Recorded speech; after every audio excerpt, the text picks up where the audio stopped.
I think with colleagues' work patterns changing, as well as the business, there is this opportunity to help those colleagues go into what I would call a more balanced conversation and an open conversation about their performance and their workplace's experience. And what I'd love to come out of this is one of the outputs with Sam's help is if we can create as an output a one-pager that says, look, there's an alternative here to the structures you've used before. You could use a more creative structure, which means you go through these 6 steps. And actually, you might mention some of these key elements of the business, which happen to be big picture symbols as well. So it's about, if we can, joining together that structure and that the big picture approach as well.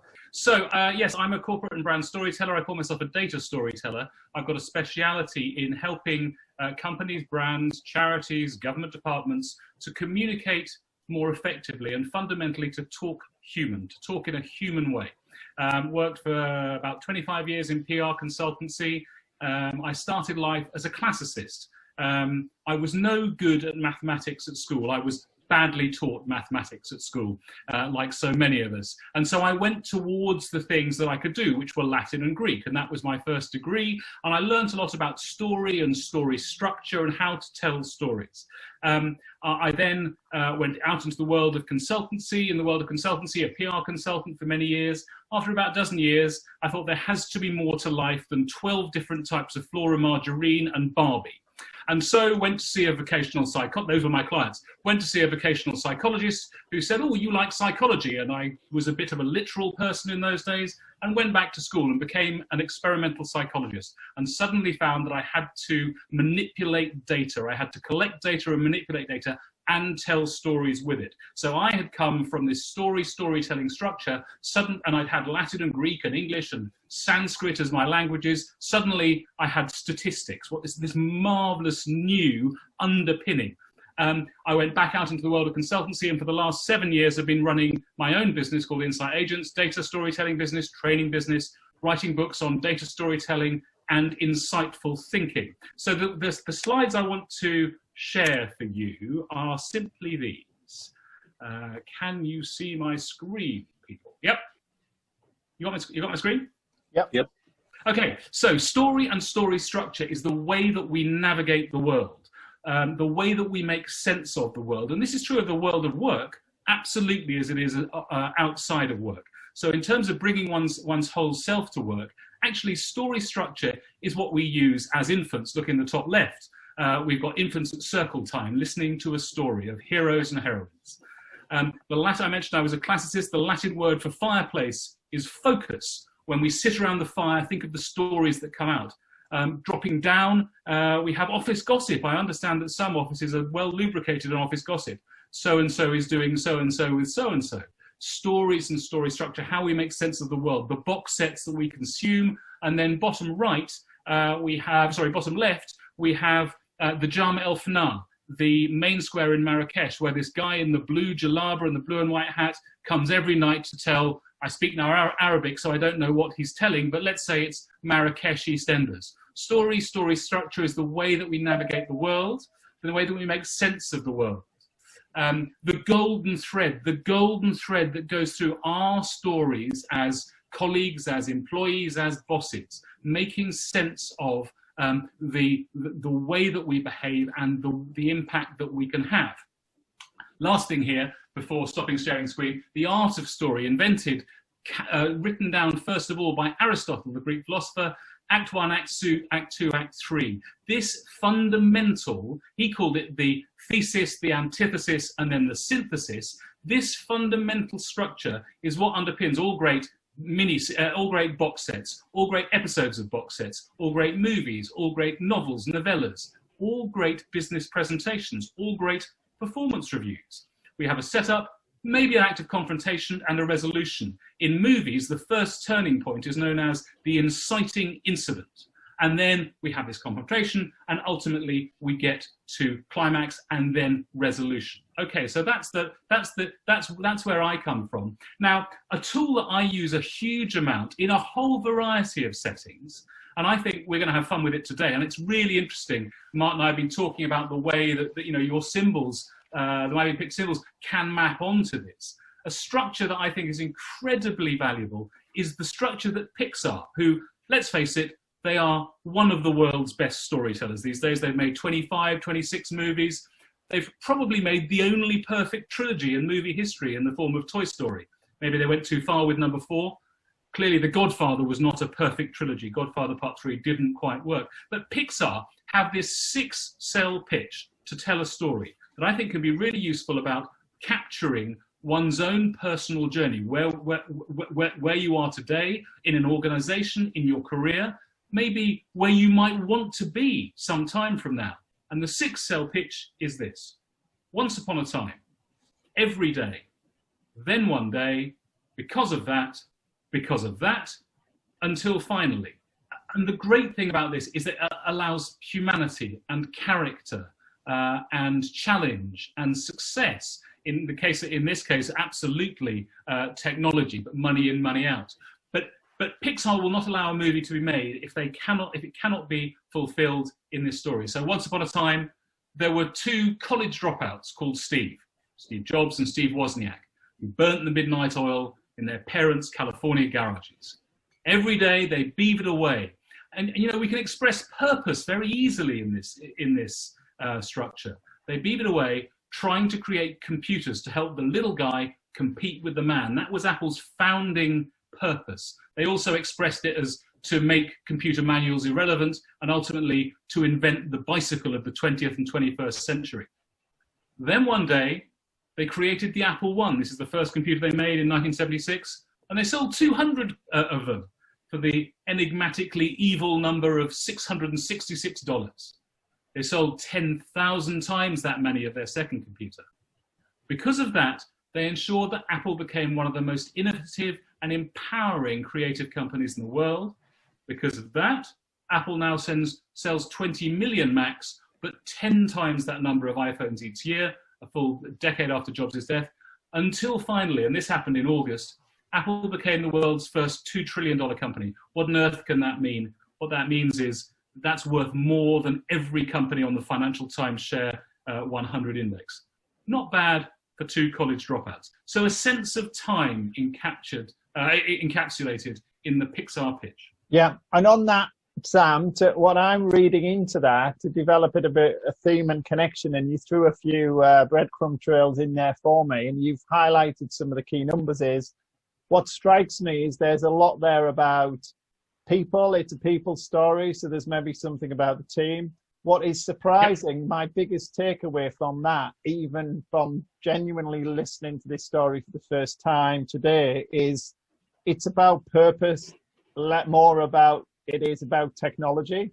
Yet if you didn't know the story, the reason they were in that garage burning the midnight oil was probably not they liked technology, but they had a purpose about them which trumped everything, which is a bit like culture eats strategy. It's like the purpose comes before. And then you've highlighted in red, what I've read from that is that there's a lot about numbers there that there is a measurement, there are some parameters being set about there being 2 of them. So numbers play a role and there's a time sequence to it.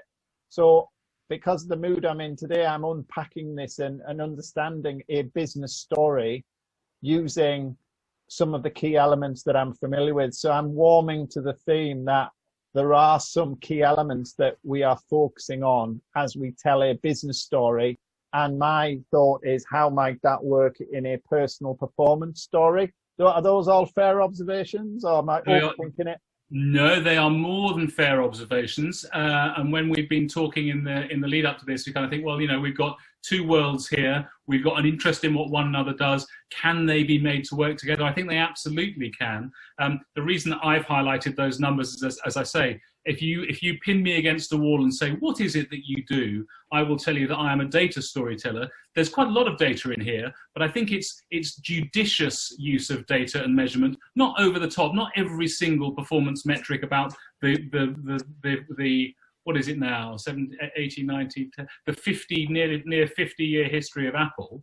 It's not got everything in there, but you know, there's enough in there and I think that data in stories can be used really to encourage people to say, that's interesting, tell me a bit more about that, and maybe particularly in terms of performance. Yeah, and there are some language structures maybe that I'm reading into that I've noted. A language structure, it's a bit like, I call it the yes and conversation rather than the yes but conversation. Or worse yet, the no but.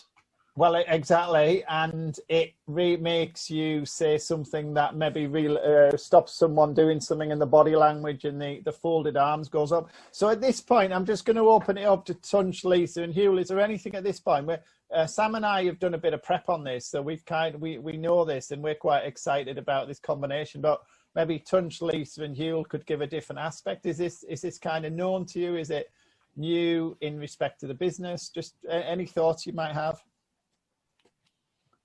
Well, if I may say, Martin, Sam's structure is very much fitting in with the positive performance reviews, because when we talk about performance, the word performance in business world, especially amongst colleagues most of the time, is considered to be negative.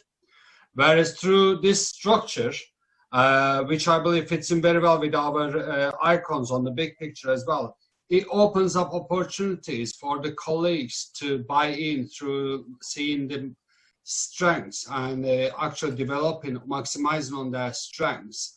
And this way, it comes to my 3 Ps, what I call the most important part of someone's development and creating a great performance is potential, identifying those potentials, looking at people's passions, maximizing their talent and strengths, working on their strengths. You get to buy in and you get them motivated, and you create the pride environment within that bubble, which leads to a greater performance. And this type of storytelling fits in perfectly well to tell someone's story, what happened a few years ago, who he was, what steps being taken, how he was supported with the vision, support, challenge triangle, and what the results were achieved.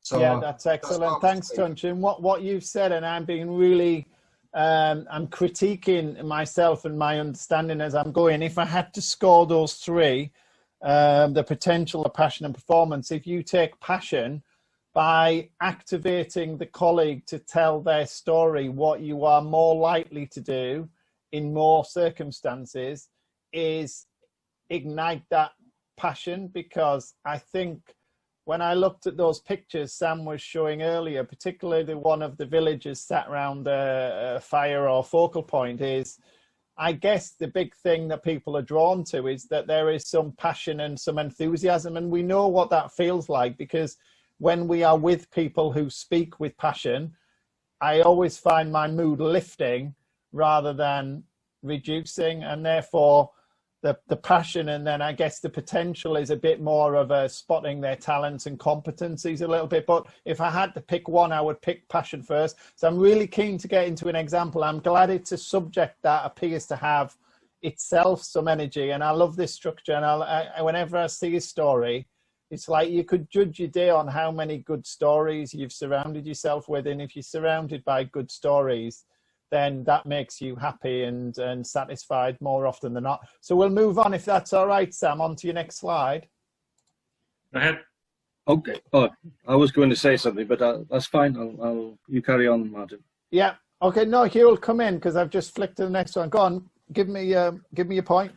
Yeah. What I was going to do, I was going to respond and say that what these 6 things do for me is talk about when I go into my clients. You can see behind me what I do with the APD model. Number 6 for me is the vision, okay, where we want to be finally. And we start off with number 1, which is a foundation. And I do it as a, can you see me at all? Yeah, you do. You're slightly disappearing in a non-straight, well, yeah, no, there you are. We can see it. Right. I use a picture of a house in order to share with my clients how we're going to get to the vision. So the foundation is number 1 of these 6. and then the house itself with the doors and the windows and all the activities, all the different activities, which is the mission, in order for us to get to the roof, which is the vision. And of course, until finally Apple, blah, blah, blah, at the end is the vision. So that story for me, that story for me correlates with the house that I use for getting my clients to go from where we are now to the vision that they want to get to. That's lovely. And I know there are things in this space, and this is about giving us a different aspect on them to either validate and or to complement. And there may be times to bring in this, particularly if we want to get our colleague talking, because I always think any form of activation of our colleagues, particularly if they've received an email with an invite to the performance review, as you said, Tunch, that is often associated with negativity and this awful curve, performance curve. Where they're going to put me on this curve? What do you want to do to me? What process are you going to send me through? These are all, for me, potentially negative associations. And what we're doing here is, in a fun but structured way, you can actually activate people in a more positive light and blend together, as you've said, Hugh, different angles and different methods, whatever metaphor works, whatever structure works. And we're coming at this with a new one potentially to bring in via Big Picture's performance offering to use this storytelling format in a slightly different way. So thanks for that. What I'm suggesting we do now is I'm going to stop sharing and we'll go back to the camera view. And then what I think would be useful, Lisa, if you've got an example of a story, and we're going into maybe a performance scenario here, and whilst Lisa's talking us through with this, particularly Sam, if we could think about it in the structure that you've provided, some areas will cover certain parts better than others, and then maybe afterwards, when Lisa's done it for 5 or 10 minutes, we'll unpack it a little bit and maybe seek opportunities to improve it in certain areas or to get it to fit the structure. And that will give us a little demonstration and an example, if we're okay to try that. Does that sound like something we could give it a go? Performance writing, why not?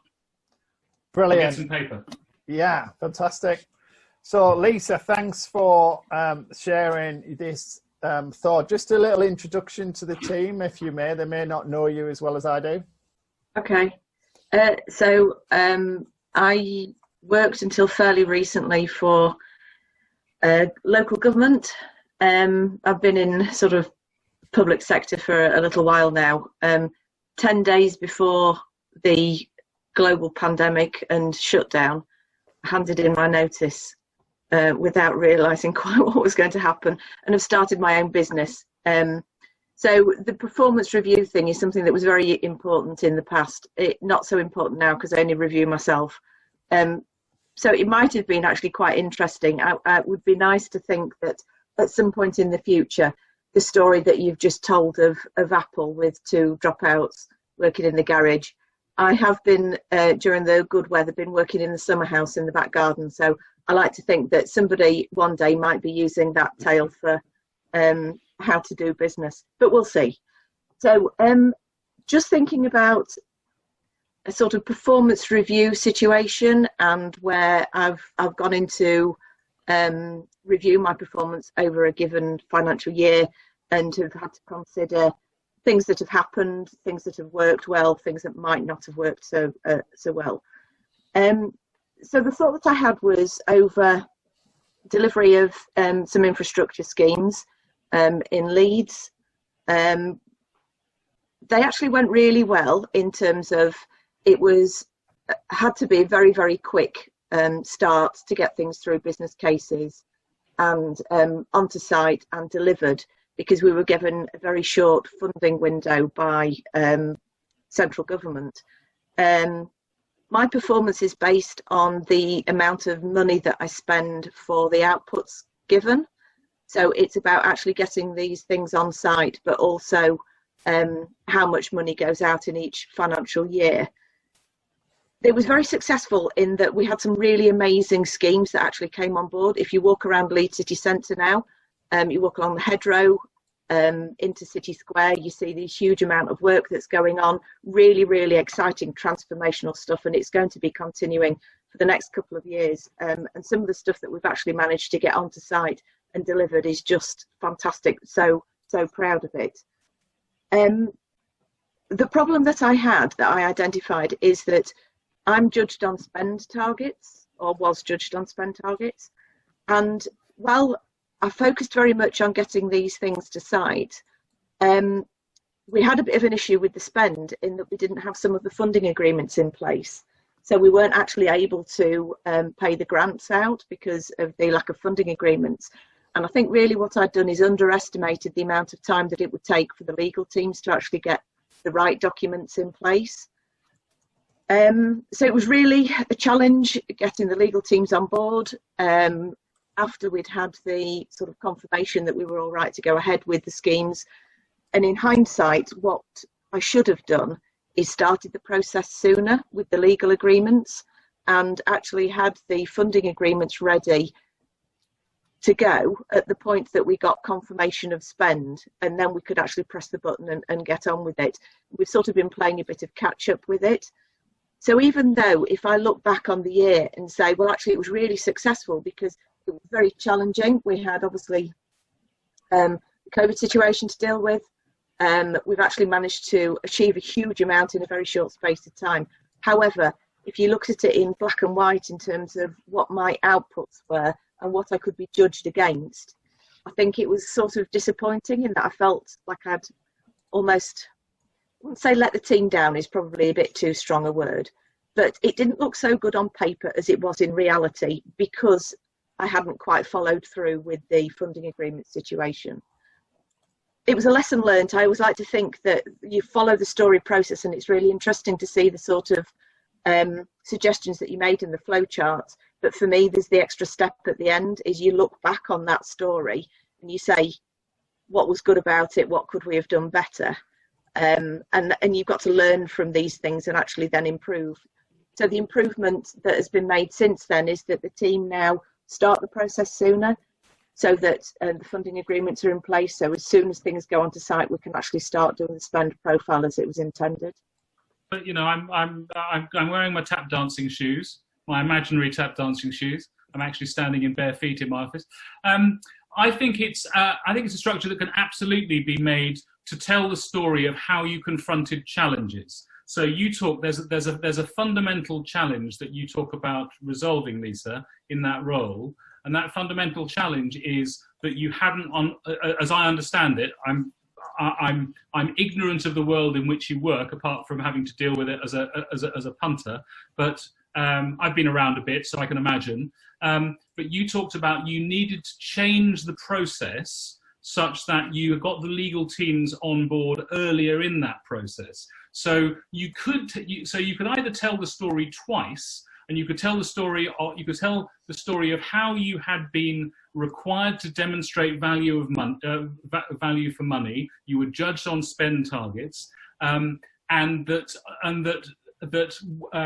until you came to the crisis point, the crisis point that you resolved by getting the legal teams in place earlier, so that you were push button ready to go once the contracts the agreements were in place. You could tell that story. The once upon a time that you used to do it in this way. Every day you would try and develop and deliver projects that were both timely and cost effectively. Then one day performance review came up and certain projects hadn't been completed until finally you actually get through on the other side. So you have this point of crisis, which is actually maybe the projects aren't going through as quickly as they should, or they're not starting in the way that they should, or the legal team aren't on board. But once you've resolved that, once you've worked out what that challenge is, until finally you're actually able to deliver that. So I think you can either do a single version of that story, and the early bits would talk about the challenges that you faced, or you could do two. One when you found it difficult and it didn't resolve in the way that you needed it to, and then another one that was actually, once you'd worked that out and once you knew when to involve the legal teams so that the work could flow quickly and deliver and demonstrate value for money, then actually then you'd work that out. So you could kind of do a before and after, because it sounds to me like there was some significant learning in that role about when to involve and engage the legal teams. And so it may well be that you could tell the not so glamorous story of when these things hadn't worked, and then actually once you'd resolved that, that actually here's a way of working that demonstrates that you're able to do and deliver these roles, and that they're on time and good value. I don't know if that helps. Yeah, what I've now triangulated listening to Lisa and listening to you, Sam, and I'm just going to show you something. So this is what there are parts of this which resonated and was beautifully aligned to what you said. So I was interpreting the different steps. So I think Lisa started talking about Once Upon a Time, and it was very much about Lisa. And immediately there was this thing about spending targets, which I've interpreted as a money and a measure thing. And this is like this beautiful collision, if you like, hopefully an elegant collision of different things. So at any point, Lisa, when I'll get through the 6, and then we'll maybe come back and work out which points you can see, and then which points maybe need some explanation, because I'm trying to translate your story with Sam's structure and your content. So it was very much about Lisa and her spend targets. Every day, I think you were talking about delivering things. There's probably a bit about the customer and the client there. So obviously teams involved, but what comes into play quite a lot is the role of the process symbol. There is the procedure, there are doing things happening. So in my very rough and ready way, I'm kind of encapsulating them with a process symbol, which appears quite a lot as we go through. And I think in the story, if I've got this right, and Sam, you picked up on this, then one day, and this is where I've put it, you realize the funding agreements, there was a thing that happened that was bad, and we see this in films and stories all the time. There was without getting over emotional about it, if this was a dramatic event, this was like a hands on head, oh my God, I've realized something. Yeah, I'm doing something. I'm doing a good job here. I'm really not wanting to screw it up, but I realized something. And I think the big thing in that top right, for me, that's a realization. So I've spaced it out. And then just to run across the bottom, because I'm really keen to get all of our angles on this, because this is where my excitement is with the structure and things coming together. Back to that, I realized my lesson. So there's another realized word, so a bit of repetition in the bottom left. But because of that, and another process symbol, and maybe I could do more work there. Because of that, then I can start the process sooner. And what I found when I was doing this, I was trying to try and separate it out over all of the 6 boxes, which I think what you were saying, Sam, about doing one story or maybe splitting it into 2. So there's like a granularity, how you divide and conquer and split it up. But because of that, you could start another process. Interesting to see process. We're at work. So is that a big surprise? Another, who are you going to do the process with? It's with the legal teams. And then until finally, I use some cheesy words. There are probably better ones. I'm better now at able to manage spending targets, which interestingly, from a symmetry perspective, appears in that top left where you've got the target again. So what's interesting for me, it starts with a target and ends with a target. And sometimes, like in the natural world and maybe even in storytelling, there's a callback reference. In fact, you did it, Sam, in your example with didn't you say not bad for 2 guys in a garage? So you start with a garage, end with a garage. And quite right. Yeah, so now one observation is, Lisa, interestingly, your story for me didn't talk about technology, and nor does it need to. Technology is an enabler. And when you're telling a story of personal perspective and context, like you didn't talk about the heavy machinery, the materials, because it's like that's just the materials of the job. So I wasn't able to, in a good way, land the technology symbol. I left it hanging. And those are my observations. That's just on the fly. Sam's done a bit of busking. Lisa's spoken from the heart. There is a structure there, and we won't have time to replay this. But if you were then telling your story, maybe this structure is then a way for you to be more effective going into the chat. Over to, firstly, Lisa, to just reflect back. Have you recognized anything that we've said, or have you said you've taken my story and totally wrecked it? How do you find about it? How do you find it? Yeah, no, I think you've absolutely got it. I think it flows really well, the way that you've set it out like that, and it sort of clarifies it into those sections, that it means that it's easy to follow the process. And like you say, to have the target symbol at the beginning and at the end sort of means that story flows better. I guess the thing that I would change is the technology symbol, as you've used there. If it was a digger, then that would suit me better. I could put them all over the place. Now, that's my fault. When I designed the technology symbol, it obviously had a screen on it, but I would say now, if I can get away with it, maybe a digger has a screen control in it. Certainly the Tesla version of the digger has a big screen on it. So I'm going to... Or maybe you could just do a bespoke kit for me one day. Exactly. So there will be a digger technology. Probably, when would you have mentioned the digger in those 6 boxes? In the everyday. Beautiful. That's, you know what, that's where I was going to put it. So that's beautiful. That is a big picture thing. That is, I think I know, but I would rather you say it, because it then becomes true. So what I love about this is that it's a bit of a demonstration. I wasn't quite sure how it was going to work. The bottom left box attracts me because I think there was probably more work to do there. But what I've managed to do is to take that with Sam's coaching in the background and with Lisa's content and place it. So I'll come to you, Sam, just because you've seen that happen live, and I didn't tell you exactly how I was going to do that. And I put you in a bit of a spot, busking. And now you've seen me do that. How do you see some points that resonate? Or is it a bit clumsy? No, absolutely fantastic. And your single one is much better than doing two. But there are two things I would say. One, you're clearly I don't know this about you, Mark, but you're clearly an improvisational and stand-up comedian. If you're talking about callbacks and yes and rather than no but, you're clearly and I don't mean you're a comedian in that sense. I mean you're clearly somebody who values the processes that both stand-ups and improv actors use. So that callback of spend targets to spend targets is absolutely brilliant. The thing I like most of all, I'm very, I'm not clearly, as most of you, I'm not nearly as familiar with your symbols. I'm delighted that we've been able to map them all, even if the screen might become a digger, or I love the thought of a Tesla digger. That would be an amazing digger. But what I really love is that the Then One Day is a really important Hollywood screenwriter, script artist. There's a guy called Robert McKee. He's written a book called Story. He's trained John Cleese. He's trained Eddie Izzard. He's trained, I think, sort of 40 or 50 Oscar winners in the art of story structure. This inciting incident, which is absolutely crucial to get people's interest in the story. The inciting incident, the difficulty, the challenge that Lisa faced. It's articulated brilliantly in a Then One Day. The other thing is sometimes when I'm running this, if it's about data storytelling or for insightful thinking, people say, why do we need two because of that?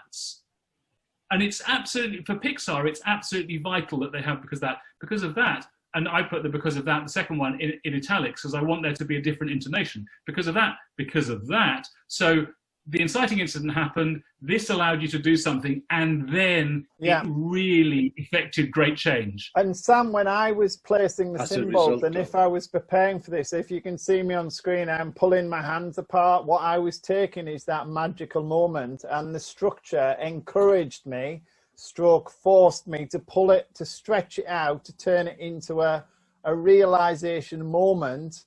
And then I then did something, which is bottom left, and then the outcome of that is the because of that in italics. So it took what could have been lost in one moment and pulled it out into three, and I quite like that. And that's what a structure and a cheat sheet might encourage people to do.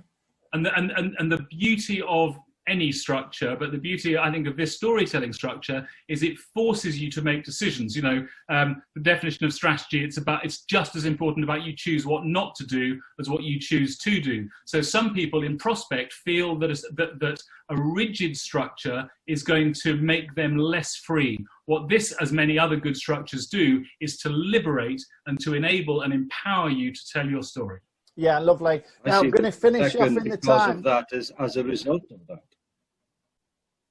Yes, as a result, which could then, I guess, be translated. I am going to come to you, Hugh and Tunch, to finish off. I'm just going to mention one thing that's come to me. Firstly, I'm having such a good time. I've almost forgotten what the session plan is. Secondly, what I'm excited about is because the symbols exist on here, and this is about the personal and the individual, what I love about this, you can track really easily. Maybe this is the discussion point for me and you, Tunch, on the performance piece is, you can then go, well, what's the business big picture that this lands in? So you've already identified spend targets, money, technology stroke digger. You've identified 3 or 4 processes. These are from your perspective. What I would then say is, well, how does this fit in the big picture of the business? Because if you do that and all of your colleagues do that, you are building up it's like a very natural world emergent thinking view. You are building up 20 or so views from individual perspectives of performance, which you can then, someone with the right kind of brain and support could then bring together and collate into a blueprint for the business. But we're going to run out of time, and I always like to finish promptly, and I always like to give everyone a chance to speak. So Hugh, over to you. Back to your house and your roof and what you've observed. You're a wonderful observer of things. How have you found that? Yeah, all this is brilliant. I did have a story to share with you, but what I will do then is just very, very quickly tell you. For the story that I had was about overspending on an IT project. So that was once upon a time. And the everyday was that I had to analyze the global legacy system spending. Then one day I realized that there was a lot of wastage globally, because I actually did this over a 6-month period, and I had to look at global IT project. Because of that, I had to rewrite the annual budget reviews for all of the different areas of the business. And as a result of that, then we had to implement the new processes that I put in place until finally we were able to get a return on investment on a huge $400 million project within 5 years, which is obviously what the vision was. Wonderful. The one thing I will say. Yeah. Go on, Hugh. Yeah. Yes, go on. No, I wanted to ask. One thing I will say. I wanted to ask you, when you were doing that process, did you find it constraining and difficult, or did you actually enjoy the structure a bit because it gave you places to put things that you had in your head?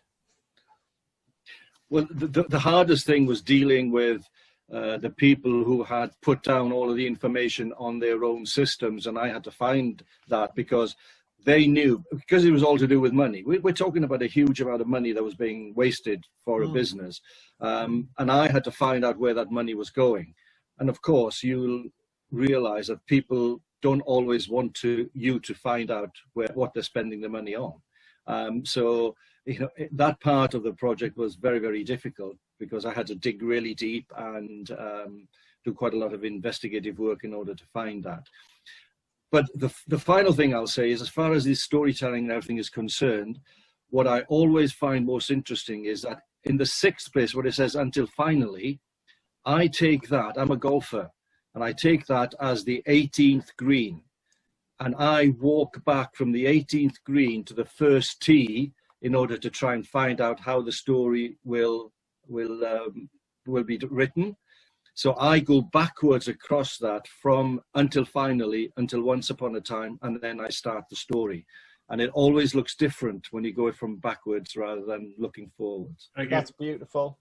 That's beautiful. And what I'm noticing, and my hypothesis is developing here, I know it's not a scientifically proven group, but Lisa and Hugh all featured processes, measures, and a bit of money quite frequently. And I think we're seeing that because it is a story in a performance work context. And if we were to extrapolate that, I'm seeing the prominence of process and measures because of our language when we're talking about performance and work situations, which I didn't expect. I don't know which symbols were going to become more dominant or prominent, but I'm seeing a lot of process in both Lisa's and Hugh's example, and it'd be good to follow that up. So we're time-wise, I'd love to delve down into different areas. Tunch, from a performance perspective, you've sat in a lot of these kind of sessions. And we've talked previously about how exciting it is when we activate or involve. We want to get a conversation started. It's all about the conversation, because I know you can work with people when that conversation is flowing. And in terms of, we need to give these colleagues as much as they can to have fun and engage and in any way they can. And I think we can work with this as a structure, and that's why I think it comes together. But certainly interested in your objective view. You don't know where this idea came from. It's the first time you've almost seen it. So how are you seeing this whole thing, like bad bits, good bits? To be honest with you, I've seen a very good structured storytelling through what Sam explained from Pixar and Apple story, and how to bring your vision and the strategy, business strategy, into action with some checkpoints, such as done one day, because of that realization and that light bulb moments that bring real meat to that conversation that you are having. Those realizations turn those negativity of the performance review into positivity. And especially by bringing the colleagues' interest, by tapping their strengths and maximizing those strengths, then it starts making sense. And all through this, I believe this conversation turns into the performance within the big picture. So the colleagues become able to see where we want to be, the vision, where we started, like who mentioned about the house earlier on. He started with number 6, setting the vision and how to create that vision, how to start building that house step by step, and how the colleagues would actually contribute to that. I think it's a perfect structure there. There are 6 checkpoints that I'm going to be testing with my colleagues as well, and get them involved in the conversations. I think that's brilliant. I think you've nailed two things. I've added that line on. What you added to my understanding there is I only use one opportunity symbol in the bottom right, but I think what we see in box 3 to box 4, if I can call it them, is I think you might refer to it as a flipping of energy. So you're basically taking the challenge in box 3 to the opportunity in box 4, and then it becomes the bottom row. I don't know if you planned it this way, Sam, but the bottom row is a more positive uplift, and the top row is more about bad stuff happened. I call it life happens. And then you're flipping it, and you can see that with the challenge to the opportunity. So I'm going to end with you, Sam. That was more than I expected. I am biased because I love this kind of stuff. But there is an idea there that, can we, with something like this in a one-pager guide, that I'm happy to do the shifting, the hard work, to give colleagues a different kind of structure that Tunch and I can test in a performance thing with this structure, with your insight into this Pixar structure, which I think is brilliant. I mean, how have you seen it play out today? Two things. First thing, I wish it was mine, but it's not. So I can't tell you whether I designed it to be uplifting at the bottom. Of course, you can have a bad ending. Stories can have bad endings. You know, it can be not Star Wars: A New Hope. It can be The Empire Strikes Back. Things can get worse. It can be the penultimate Avengers film. However, I think you're absolutely right. You know, the last thing you want to be doing, unless you're looking for voluntary redundancy, is to be going into a performance review and saying things were really good until I came along and really made them suck. However, the other thing to say is I think that this creative adaptation and melding of a very well-established structure that's used in storytelling and insightful thinking, the rest of it. I'll be honest with you, Mark. Yesterday, before we spoke yesterday, I thought it's going to be interesting to see how these meld. Seeing a real story born and put into this template, and then with your symbols added to it, makes me feel hugely optimistic. So I think it's a really impressive bit of work.